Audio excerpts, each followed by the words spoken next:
بسم الله الرحمن الرحيم.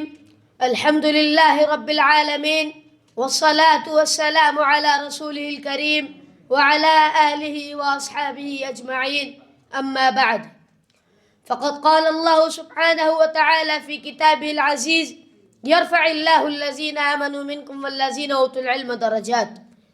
وقال النبي صلى الله عليه وسلم: الدنيا كلها ملعونة وملعون ما فيها إلا ذكر الله وما والاه عالم أو متعلم. وقال ابن عباس رضي الله عنه: العلماء فوق المؤمنين 100 درجة، وما بين الدرجتين 100 عام. وقال الشاعر: العلم يجلو العمى عن قلب صاحبه كما يجلي سواد الظلمة القمر، وليس ذو العلم بالتقوى كجاهلها ولا البصير بأعمى ما له بصر. أيها الحفل الكريم، إن طلب العلم أعز مطلوب وأشرف مرغوب. تسابق الفضلاء لطلبه وتنافس الأذكياء لتحصيله. رفع الله أهله درجات ونفى المساواة بينهم وبين غيرهم، فقال عز وجل: قل هل يستوي الذين يعلمون والذين لا يعلمون. وقد أثنى الله على أنبيائه بالعلم، فقال عن حبيبه صلى الله عليه وسلم: وأنزل الله عليك الكتاب والحكمة وعلمك ما لم تكن تعلم وكان فضل الله عليك عظيما. وقال عن يوسف عليه السلام: ولما بلغ أشده آتيناه حكما وعلما وكذلك نجزي المحسنين. وقال في حق الخضر: فوجدا عبدا من عبادنا آتيناه رحمة من عندنا وعلمناه من لدنا علما.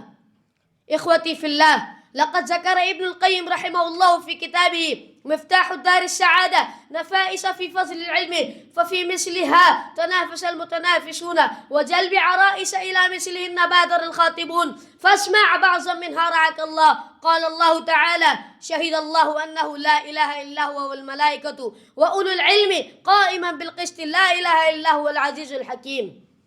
قال: استشهد الله أهل العلم دون غيرهم وقرن من البشر، وقرن شهادة بشهادته، وفي ضمن هذا تزكية وتعديلهم، فإن الله لا يستشهد من خلقه إلا العدول.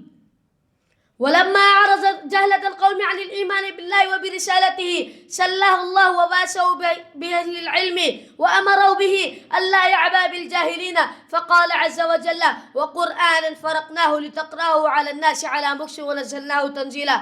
قل آمنوا به أو لا تؤمنوا إن الذين أوتوا العلم من قبله إذا يتلى عليهم يخرون للأذقان سجدا.